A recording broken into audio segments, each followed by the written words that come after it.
வீரராஜ் செல்வம் போல் சேர்கவே என் ஆசான் வீரராகவர்க்கு புகழ். வணக்கம். சாவை வென்ற சனாதனம் வரிசையிலே இன்று பாடல் பெற்ற ஸ்தலங்கள் என்ற தலைப்பிலே சில கருத்துக்களை முன்வைக்க இருக்கிறேன். சைவமானாலும் வைணவமானாலும் சில கோவில்களை பாடல் பெற்ற ஸ்தலங்கள் என்று குறிப்பிடுகிறார்கள். அது என்ன அப்படின்னா, சைவத்தில் நாயன்மார்கள், வைணவத்தில் ஆழ்வார்கள், அவர்கள் சில கோவில்களை, சில மூர்த்திகளை பாசுரங்களாக பாடியிருக்கிறார்கள். அப்படி பாடல் பெற்ற கோவில்கள் தான் பாடல் பெற்ற ஸ்தலங்கள் என்று அழைக்கப்படுகின்றன. இந்தியாவில் ஆயிரக்கணக்கான கோவில்கள் இருக்கின்றன. ஆனால் ஒரு மனுஷன் குறைஞ்சபட்சம் இந்த பாடல் பெற்ற ஸ்தலங்களையாவது சேவிக்கணும் என்று ஒரு ஐதீகம் உண்டு. பல பேர் எனக்கு தெரிஞ்ச வைணவத்தில் 106 திவ்ய தேசங்களை எப்படியாவது சேவிச்சிடணும் உயிர் போகிறதுக்கு முன்னால் என்று படுபாடுபட்டு செலவு பண்ணி கஷ்டப்பட்டு போயிட்டு வந்துடுறாங்க. இப்போ சில அன்பர்கள், குறிப்பாக இளைஞர்கள் என்ன கேட்குறாங்கன்னா, யாரோ ஆழ்வார்கள் பாடிட்டாங்க அப்படிங்கிறதுக்காக அங்கே போய் நாம் சேவிக்கணுமா? அவங்க தான் சேவிச்சுட்டு போயிட்டாங்கல்ல. அவங்க பாடின பாட்டில் இந்த கோவிலுக்கு எல்லோரும் வரணும், கும்பிடணும் அப்படின்னு எழுதியிருக்காங்களா? அப்படி ஒன்றும் காணாமே. அப்படி இருக்கையில் என்னத்துக்காக இவங்கெல்லாம் அப்படி கஷ்டப்படுறாங்க என்று கேட்கிறார்கள். மேலும் மற்ற கோவில்களில் சாமி இல்லையா? அந்த ஒரு கோவிலில் தான் இருக்காங்களா? பாடல் பெற்ற ஸ்தலத்தில் தான் சாமி இருக்கா? என்ன விசேஷம் என்று கேள்வி எழுப்புகிறார்கள். இதற்கு முதிய தலைமுறையைச் சேர்ந்தவர்கள் கூட பதிலளிக்க முடியவில்லை.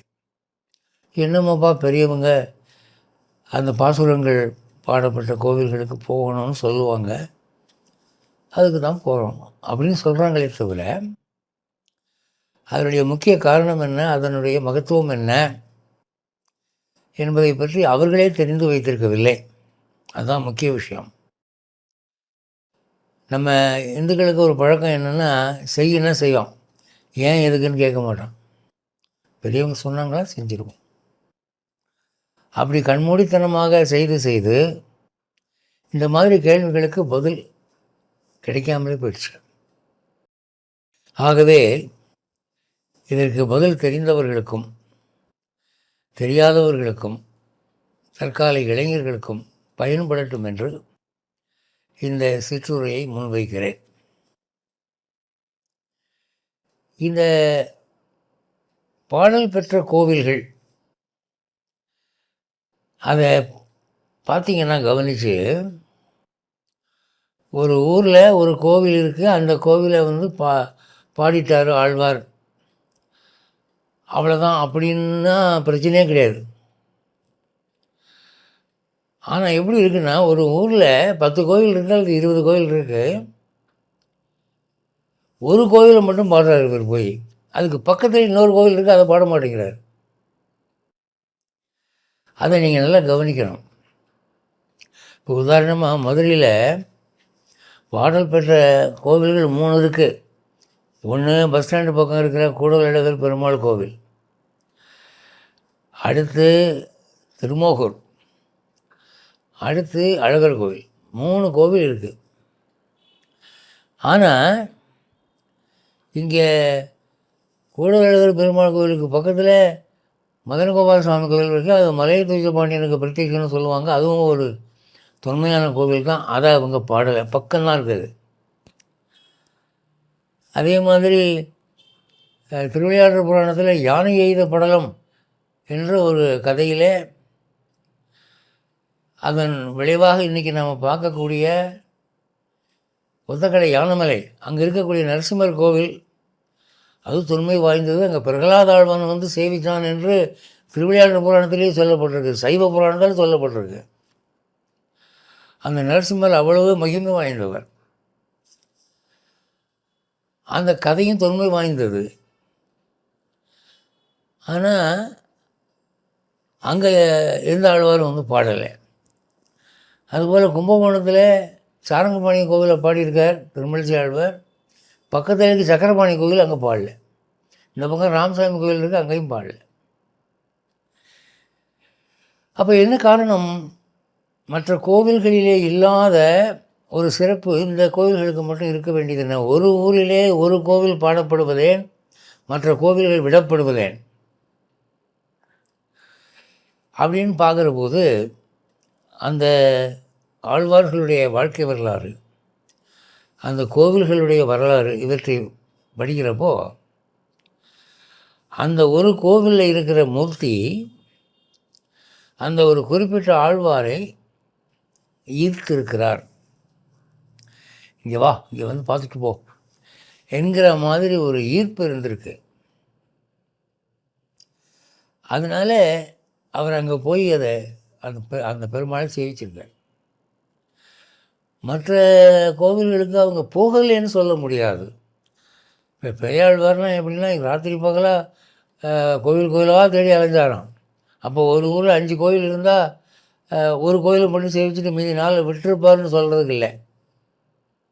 எல்லா கோவிலுக்கும் போயிருப்பாங்க தான், அல்லது பெரும்பாலான கோவில்களுக்கு போயிருப்பாங்க தான். ஆனால் பாடல் பாடக்கூடிய அளவு ஈர்ப்பு என்பது அல்லது இறைவனுடைய உத்தரவு என்பது ஒரு குறிப்பிட்ட கோவிலுக்கு தான் இருந்திருக்கு. அந்த உந்துதலாலே அவர் அந்த மூர்த்தியை பாடியிருக்கார். அப்படி பாடும்போது அந்த ஆழ்வார் பாடின பாசுரங்களை கொஞ்சம் உன்னிப்பாக கவனித்தா இன்வேரியபிளாக ஒரு விஷயம் தோணுது. அந்த மூர்த்தியில் இருக்கிற பெருமாள் அந்த ஆழ்வாருக்கு பிரத்யட்சமாக ஏதோ ஒரு காட்சி கொடுத்துருக்கார். ஒரு அசைவு, ஒரு சிரிப்பு, ஒரு திருக்கண் மலர்தல், அல்லது நீ நல்லா என்கிற ஒரு அபிநயம், இப்படி ஏதோ வந்து ஒன்று நடந்திருக்கு. அதுதான் பாசுரங்களுடைய உட்கிடந்த பொருளாக காணப்படுகிறது. நுணுகி பார்த்தீங்கன்னா அது தெரியும். அப்போது இந்த பிரத்யட்சமாக பகவான் அந்த கோவில்களில் மகிமை காட்டியிருக்கிறான். அப்படி காட்டினதுனால நாம் அங்கே போக வேண்டிய அவசியம் என்ன இருக்குது என்றால், இப்போ சாதாரணமாக இந்த பிச்சைக்காரன் உளவியல்னு ஒன்று இருக்குங்க, பெக்கர் சைக்காலஜி. ஒரு பிச்சைக்காரன் என்ன பண்ணுறான், ஒரு பணக்கார வீட்டில் போய் ஐயான்னு கத்துறான், ஏதோ காசு கிடைக்குது வாங்கிட்டு சும்மா போக மாட்டான். எந்த பிச்சைக்காரனும் பிச்சை கிடைச்சா சும்மா போக மாட்டான். வழியில் இன்னொரு பிச்சைக்காரனை பார்த்தா, டேய் இந்த 3வது தெருவில் 4வது வீட்டில் கொடுக்குறாங்கடா போட என்று அவன் ஆற்றுப்படை வழிகாட்டிட்டு போயிடுவான். அவன் கரெக்டாக 5 நிமிஷம் கழிச்சு இங்கே வந்து நிற்பான். அதனால தான் சில வீடுகளில் சொல்லுவாங்க, ஒருத்தனுக்கு போட்டால் 10 பேருக்கு வரிசையாக போட்டுகிட்டே இருக்கணும், போடாதீங்கம்பாங்க. உங்களுக்கு பிச்சை போடணும் போல் இருந்தால் கோவில் வாசலில் வரிசையாக காத்துக்கிறாங்க, அங்கே போட்டு வந்துருங்க. இங்கே போட ஆரம்பிச்சிங்கன்னா நம்மளால் போட்டு முடியாது அப்படின்னு சொல்லுவாங்க. அப்போது ஒரு 2வது பிச்சைக்காரன் வந்து ஒரு வீட்டில் அம்மான்னு கத்துற போது, அப்போ அந்த வீட்டுக்காரங்க வந்து சமாளிக்கிறதுக்காக என்ன பண்ணுவாங்க, நாங்கள் பிச்சை போடுற பழக்கம் இல்லை, போயிட்டு வாம்பாங்க. அப்போ இவன் சும்மா இருக்க மாட்டான். என்ன சொல்லுவான், ஏங்க இப்போ தாங்க அவர் மாயாண்டி வந்து வாங்கிட்டு போகிறாரு, அவர் வழியில் பார்த்தா எனக்கு சொன்னார், நீ போ கேளு கொடுப்பாங்க அப்படின்னு. இப்படி போய் சொல்கிறீங்களேம்மா, நானும் உங்கள் பிள்ளை மாதிரி தாங்க, ஏதோ ஒரு 4 நாள் ஆகிட்டுனா கொடுங்கங்க அப்படிம்மா. அப்போது உள்ளே இருக்கிறவங்க கொஞ்சம் இறக்கப்பட்ட மனசாக இருந்தால் பெரிய பெரிய தொல்லையாக போச்சுடா அப்படின்னு இந்த அப்படி இன்னும் சில்லறையை போட்டு பேசாமல் போகிற வழியில் யாருக்கும் சொல்லி வழிகாட்டிட்டு போகாத அப்படின்னு சொல்லுவாங்க. இது பெக்கர் சைக்காலஜி, பிச்சைக்காரன் உளவியல். இப்போ நாம் எல்லாமே வந்து கடவுளுக்கு முன்னாடி பிச்சைக்காரங்க தான். நீங்கள் யாரும் கோச்சிக்காதீங்க. உலக மகா கோடீஸ்வரன் முதற்கொண்டு பிச்சைக்காரன் தான். ஏன்னா கோயிலுக்கு போனோன்னா கடவுள்கிட்ட இப்படி தான் கையேந்துறான்.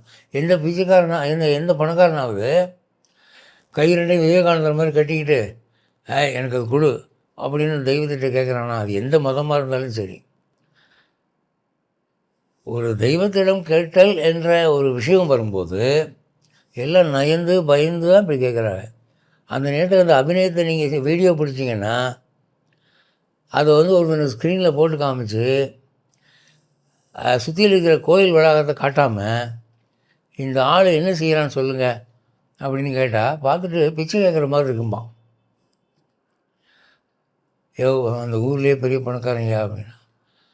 அப்போ பணக்காரன் முதற்கொண்டு தெய்வத்துக்கிட்ட வரம் கேட்குற போது பிச்சைக்கார மாதிரி தான் கேட்குறான். நாம் எல்லாருமே பிச்சைக்காரங்க தானுங்க. அப்போது இந்த ஆழ்வார் வந்து ஏற்கனவே ஒரு கோவிலில் போய் அருளாசி யாசகம் கேட்டு அவர் பெற்றிருக்கிறார். அதை நாம் வந்து வரலாற்றில் படிக்கிறோம். அப்படி படிக்கிற போது என்ன நினைக்கிறோம், அவருக்கு கொடுத்தில்ல எனக்கு கொடு, என்னை பார்த்த உடனே கதவு சாத்தாத, போ இவன் பெரும் பாவி, இவனுக்கெல்லாம் கொடுக்கக்கூடாது, அவன் ஆழ்வாருக்கு கொடுத்தோம்னா அவருக்கு தகுதி உண்டு அப்படின்னு உன் மனசு நினைக்கிது, எனக்கு தெரியும். அது ப்ளீஸ் அந்த மாதிரி டோன்ட் திங்க் லைக் தட்.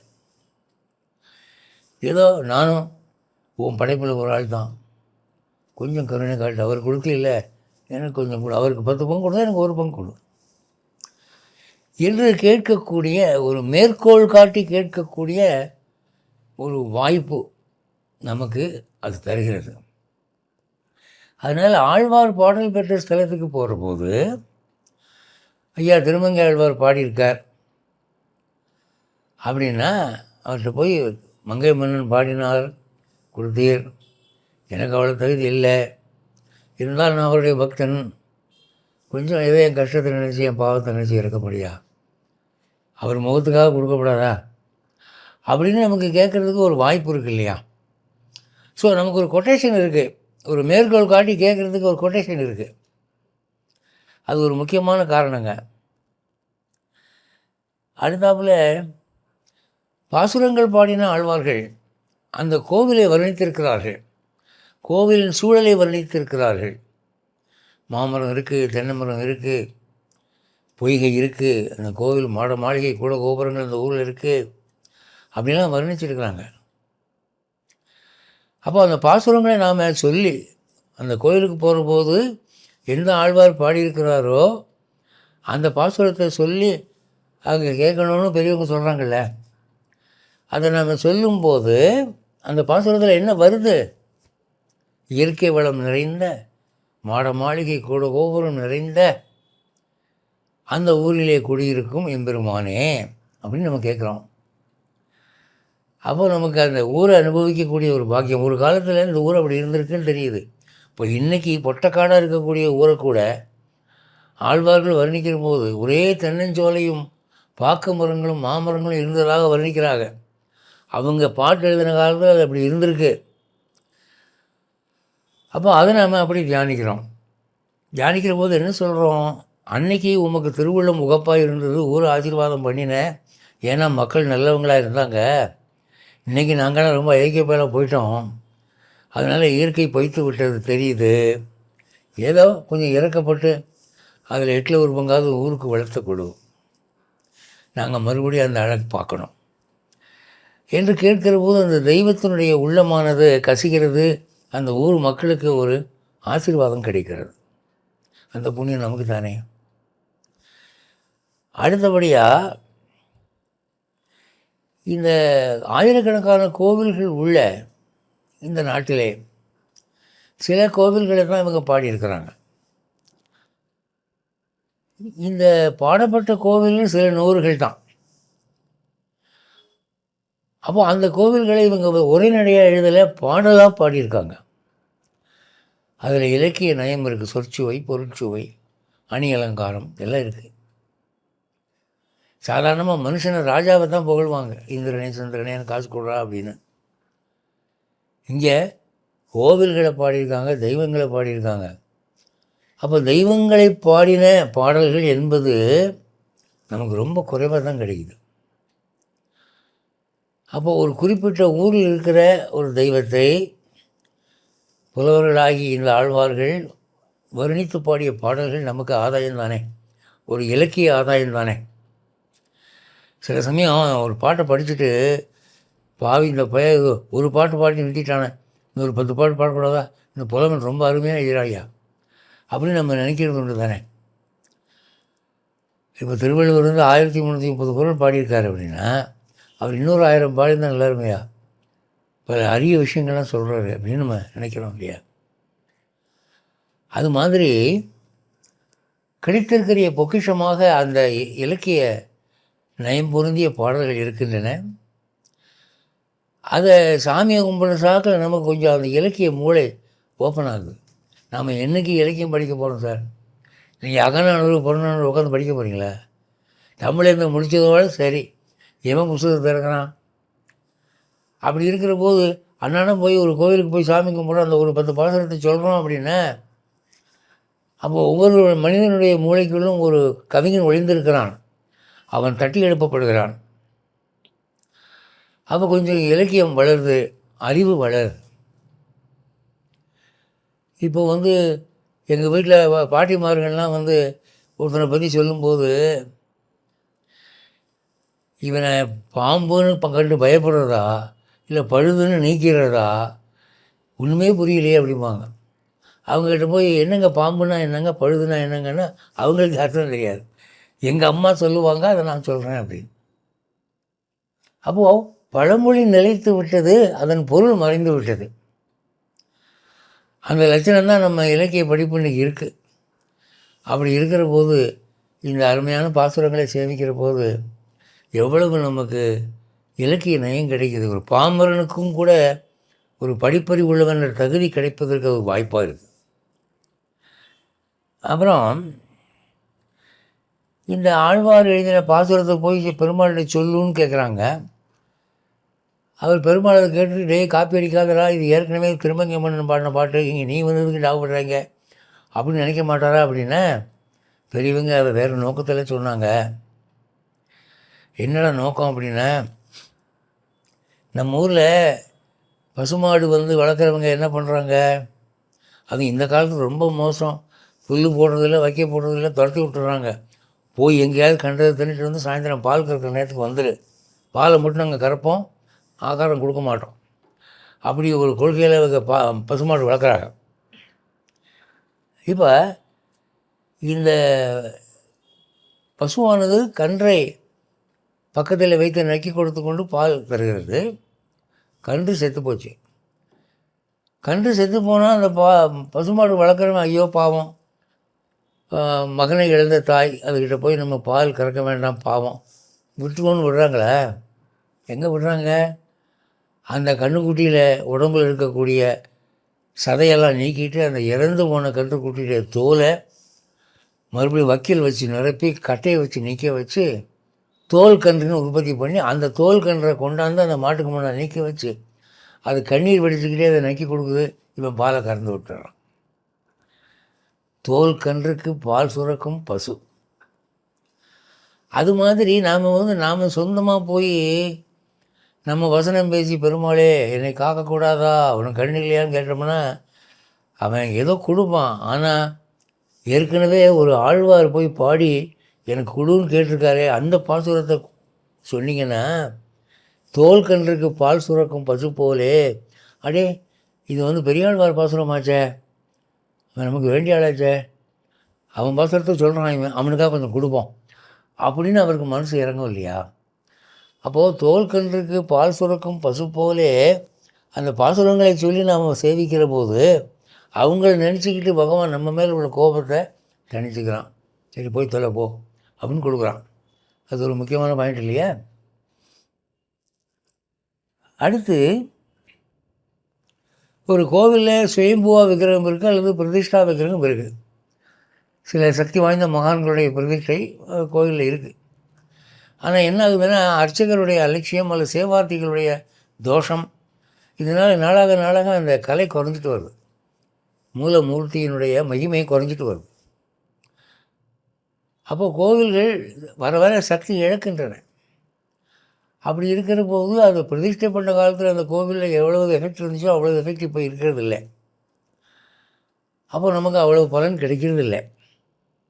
அப்போ நம்ம என்ன பண்ணுறோம், இது வந்து 6 ஆழ்வார் பாடின கோவிலுங்க இது அப்படின்னு ஒவ்வொரு ஆழ்வாருடைய பாசுரத்துலேயும் வகைக்கணும்னு சொல்லி கும்பிடும்போது என்ன ஆகுதுன்னா, அந்த பிரதிஷ்டா மகிமை, அந்த சாநித்தியமானது கலை குறைந்து போயிருக்கிற நிலையிலே, ஆஹா இவங்க பேயாழ்வார் பேரை சொல்கிறாங்களே, பொய்கையாழ்வார் பேரை சொல்கிறாங்களே, குலசேகர ஆழ்வார் பேரை சொல்கிறாங்களே, நம்மாழ்வார் பேரை சொல்கிறாங்களே, ஆண்டாள் பேரை சொல்கிறாங்களே என்று அந்த தெய்வமானது கஜேந்திரனை காக்க ஓடி வந்தவன் போலே அரைகொலைய தலைகொலைய வைகுண்டத்திலிருந்து ஓடி வந்து அந்த விக்கிரகத்தில் குடியேறுகிறான். யாராவது ஆழ்வார் பாசுரங்கள் சொல்லி என்னை கூப்பிட்டதே அப்படின்னு அங்கே வந்துடுறான்.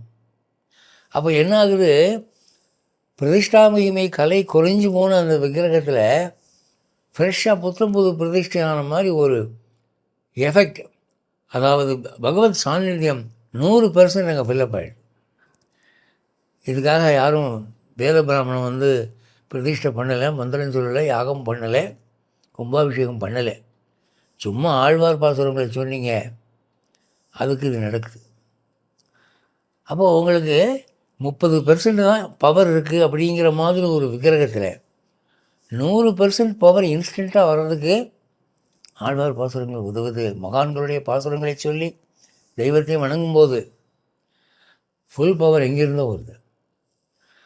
அப்போ ஆழ்வார்களுக்காக, அவர்கள் முகத்துக்காக பகவான் நமக்கு அருள் செய்கிறார். அப்போ அது ஒரு முக்கியமான காரணம் இல்லையா? சரி, அடுத்தாப்பில் இந்த பாசுரங்கள்லாம் வந்து நல்ல செழிப்பான இலக்கிய நடையில் இருக்குது. அதனால் நம்ம ஜனங்கள்லாம் வந்து அதை மனப்பாடம் பண்ணுறதில்ல, கொஞ்சம் கஷ்டமாக இருக்குன்னு விட்டுடுறாங்க. சினிமா பண்ண உடனே பண்ணிடுறாங்க. சினிமா பாட்டு வந்து ஒரு வரி ஆரம்பித்து விட்டால் அந்த பாட்டு முழுக்க கடகடன்னு சொல்லிடுறாங்க. மக்களுக்கு மெமரி பவர் இல்லைன்னு மட்டும் சொல்லாதீங்க. ஒரு ஆணுக்கும் ஒரு பெண்ணுக்கும் ஒரு 100 பாட்டு குறையாமல் தெரியும் சினிமா பாட்டு. நான் சேலஞ்ச் பண்ணுவேன், அவ்வளோ மெமரி பவர் இருக்குது. ஒரு புது படத்தை ஒரே ஒரு தடவை பார்த்துட்டு வீட்டுக்கு வந்தோடனே 10 பாட்டும் கரெக்டாக சொல்கிறவங்களாம் இருக்காங்க. அப்படி மனப்பாட சக்தி உள்ளவர்கள் பாசுரங்களை சொல்லி மனப்பாடம் பண்ணுறது இல்லை. ஏன் அப்படின்னா, கொஞ்சம் அதிஞ்சொற்கள், ஒரு உயர்ந்த நடை. அப்போ அவங்கள போய் இதை மனப்பாடம் பண்ணுங்கன்னு சொன்னால், இருக்கட்டும் பார்த்துக்கலாம், இப்போ என்ன பள்ளிக்கூடத்துக்கு போகிறோமா, எக்ஸாம் எழுத போகிறோமா அப்படின்றாங்க.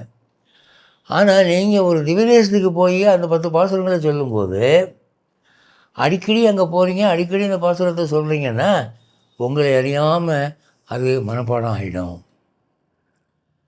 அப்போது புனிதமான பாசுரங்களை மனப்பாடம் பண்ண இந்த பாடல் பெற்ற திவ்யதேசங்களுக்கு போகிற வாய்ப்பு, அருமையான வாய்ப்பை ஏற்பாடு பண்ணி கொடுக்குறோம். அது நல்லது தானே? பாசுரங்களை சொல்ல சொல்ல அதுக்கு மனப்பாடமாக சொன்னால் அதுக்கு வீரியம் ஜாஸ்தி இல்லையா? அப்புறம் அடுத்த பாயிண்ட்டு,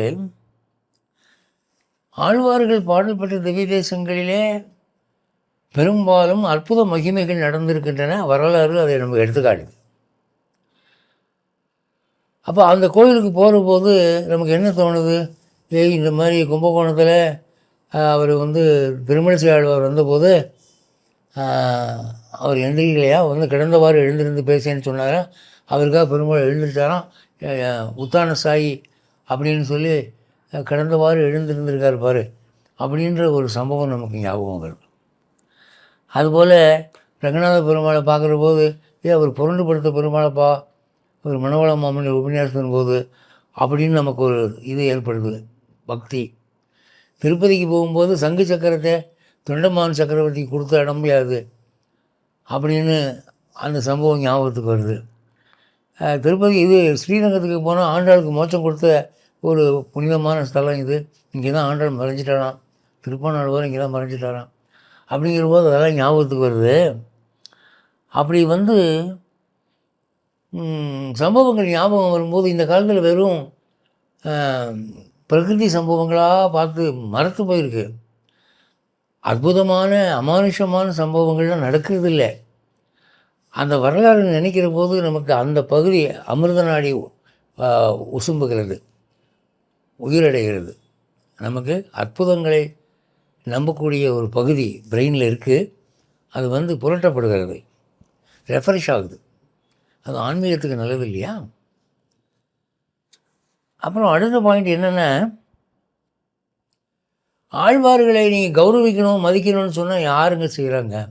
நீங்கள் பெருமாள் கோயிலுக்கு போகிறோன்னா இப்படி இடது பக்கம் போனீங்கன்னா அங்கே வரிசையாக ஆழ்வார்கள் வச்சுருக்காங்க, மூலவர்கள் வச்சுருக்காங்க, உற்சவர்கள் வச்சுருக்காங்க.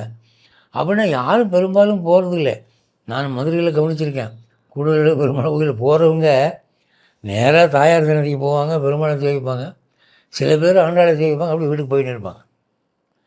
அங்கே ஆழ்வார்களுக்கு தனியாக ஒரு சன்னதி இருக்குது, அங்கே போய் சேவிப்போம் கிடையாது. சில பேர் போவாங்க, அவங்களும் அது யாருன்னு தெரியாமல் கும்பிட்டு போவாங்க. என்னமோ 12 பேர் மகிமையோடு இருக்காக போல் இருக்குது, மகான்கள் போல் இருக்குது அப்படின்னு அப்படி கும்பிட்டு போகிறவங்க தான் இருக்காங்க. அப்போ ஆழ்வார்களை நாம் கௌரவிப்பதில்லை, நினைப்பதில்லை. ஆனால் அது அபச்சாரம் இல்லையா? ஆழ்வார்கள் வணங்கத்தக்கவர்கள் இல்லையா? அப்போ ஆழ்வார்களை கௌரவிக்கிறதுக்கு ஒரு அரிய வாய்ப்பு இது. நீங்கள் பாடல் பெற்ற திவ்யதேசுக்கு போகும்போது இது வந்து யார் பாடினது அப்படின்னா தொண்டரடி பொடி ஆழ்வார் பாடினது. அப்போ அவரை கும்பிட்டுக்குவோம், அவர் பாசுரத்தை சேவிப்போம் அப்படின்னு நினைக்கிற போது ஆழ்வார்களை கௌரவிக்கக்கூடிய அரிய புண்ணிய வாய்ப்பு நமக்கு கிடைக்கிறது. அது நல்லது தானே. அதுக்கப்புறம் பாடல் பெற்ற திவ்ய தேசங்களிலே சில உற்சவங்கள் அந்த பெரிய மகான்களுடைய மகிமையினாலே நிகழ்ந்திருக்கின்றன. அது எப்படி அப்படின்னு சொன்னால், இப்போ அழகர் கோவிலில் ஆண்டாள் வந்து 100 தடவை அக்கார அடிச்சில் வைக்கிறேன்னு வாயால் பாடிவிட்டா, அதுக்கப்புறம் ராமானுஜர் நிஜமாகவே நடத்தி காமிச்சார். அதன் ஞாபகமாக வருஷம் வருஷம் இப்போ வந்து செஞ்சுட்டு இருக்காங்க. அந்த உற்சவங்கள் பெர்பெச்சுவேட் ஆகுது. நீங்கள் திருக்கணபுரம் போனீங்கன்னா முனையதரையன் பொங்கல்னு ஒன்று ராத்திரியில் கொடுப்பாங்க. ராத்திரியில் தூங்கிக்கிட்டு இருக்கிறவங்க எழுப்பி இந்தாங்க அப்படின்னு பொங்கல் கொடுக்குற ஒரே கோவில் திருக்கணபுரம் தான். ஏன்னா அங்கே அப்படி ஒரு கதை நடந்திருக்கு. அப்போது அந்த மாதிரி ஒரு உற்சவம் பெர்பெச்சுவேட் ஆகுது, அதாவது நிரந்தரமாக கொண்டாடப்படுகிறது, மறந்து போகாமல் கொண்டாடப்படுகிறது. இது நல்ல விஷயம் இல்லையா? அந்த உற்சவத்துடைய பிரசாதம் நமக்கு கிடைக்கிறது பாக்கியம் இல்லையா? அப்புறம் ஆழ்வார் பாசுரங்கள் ஒரு பெரிய நன்மை என்ன தெரியுமாங்க? ஒவ்வொரு ஆழ்வாரும் எந்த பெருமாளை பாடியிருக்காங்களோ அந்த பெருமாளுக்கு அவங்க மனசார உணர்ந்து சில பேர் கொடுக்குறாங்க. அந்த பேர் இன்றைக்கி பெரும்பாலான தெய்வீகங்கள் அவங்க கொடுத்த பேர் தான் நிற்கிது. நின்றான், இருந்தான், கிடந்தான், அப்படி ஒரு இதுக்கும் ஒரு பேர். ஆழ்வார்கள் கொடுத்த பெயர்கள் பாசுரங்களிலே பெரும்பாலான பெருமாளுக்கு அமைஞ்சு போச்சு, நின்று போச்சு அப்படியே. அது அருமையான தமிழ். அந்த பொருள் நினைச்சாலே நமக்கு அப்படி மெய்சில் இருக்குது. அப்போ நமக்கு விஷ்ணு சகஸ்ரநாமம் சம்ஸ்கிருதத்தில் இருக்குது, தமிழில் இல்லையே. இதெல்லாம் அவங்க கொடுத்த சகஸ்ரநாமம் தானே. நீங்கள் ஆழ்வார்கள் ஒவ்வொரு பெருமாளுக்கு கொடுத்த பேரால் எடுத்து கோர்த்து அதை எண்ணினாலே அது ஒரு 1000 கோடியாக இருந்துருமே. அதை சொன்னாலே ரொம்ப நாக்குக்கு இனிப்பாக இருக்குமே. அந்த மாதிரி அந்தந்த பெருமாளுடைய மகிமையை விளக்கக்கூடிய ஒரு திருநாமங்களை அவர்கள் உற்பத்தி பண்ணி கொடுத்துருக்கிறார்கள். அது உச்சரிக்க அருமையாக இருக்குமே. அது எந்த காலத்தில் நமக்கு கிடைக்க போகுது? அது ஒரு நன்மை அல்லவா?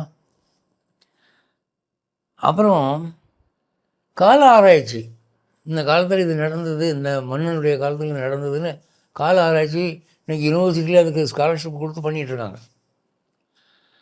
இந்த திவ்யதேசங்களுக்கு நீங்கள் போனீங்கன்னா அங்கே அந்த பாசுரங்கள் பாடினவர்கள் அவருடைய சமகாலத்தில் சில சரித்திர சம்பவங்கள் நிகழ்ந்திருக்கின்றன. மதுரையில் பெரியாழ்வாருக்கு பொற்களி வளைந்து கொடுத்தது அவர் பாடின உடனே. அப்போ இன்ன பாண்டியன் அப்போ இருந்தான், செல்வ நம்பின்னு ஒருத்தர் இருந்தார், இந்த சரித்திரம் வந்து போச்சா? அது மாதிரி திருமூருக்கு போனால் காளமேக பெருமாள் அவர் தான் நம்மாழ்வாரை கையை பிடிச்சி வைகுண்டத்துக்கு கொண்டு போனார் அப்படின்ற ஒரு காலகட்டம் நமக்கு வருது. அதுக்கப்புறம் வந்து திருக்கோவிலூர் போனீங்கன்னா திருக்கோவிலூரில் வந்து முதலாழ்வார்கள் மூவருக்கும் பெருமாள் மிருகண்ட மகரிஷியினுடைய இடைகளில் பிரத்யட்சமாக காட்சி கொடுத்தார். இந்த ஆழ்வார் பாசுரங்கள் என்ற 4000 சம்பிரதாயத்தை தொடங்கி வச்சது இவங்க தான். பாட்டு பாடுறது பெருமாள் மேலேங்கிற சம்பிரதாயத்தை முதல் தொடங்கி வச்சது இந்த முதலாழ்வார்கள் 3 பேர் தான். அதுவும் திருக்கோவிலூர் தான் நடந்தது. அப்போது 4000 சம்பிரதாயத்தை தொடங்கி வைத்த ஊர் இதுதான், திருக்கோவிலூர் தான் அப்படிங்கிற சரித்திரம் நமக்கு ஞாபகம் வருதா? அப்போ இதெல்லாம் மறக்காமல் இருக்க, அடுத்த தலைமுறைக்கு நம்ம அப்படியே பாஸ் ஆன் பண்ணினா நமக்கும் நல்லது, அவங்களுக்கும் நல்லது, நாட்டுக்கும் நல்லது இல்லையா? இதையெல்லாம் யோசித்து பார்க்குற போது பாடல் பெற்ற திவ்ய தேசங்களை சேவிக்க வேண்டும் என்று ஏன் பெரியவர்கள் சொன்னார்கள் என்று நமக்கு புரிகிறது அல்லவா? அதனால் இதை நீங்களும் புரிஞ்சுக்கோங்க, மற்றவங்களுக்கும் எடுத்து சொல்லுங்கள். மீண்டும் அடுத்த சனிக்கிழமை சந்திப்போம். ஜெய ஸ்ரீமன் நாராயண்.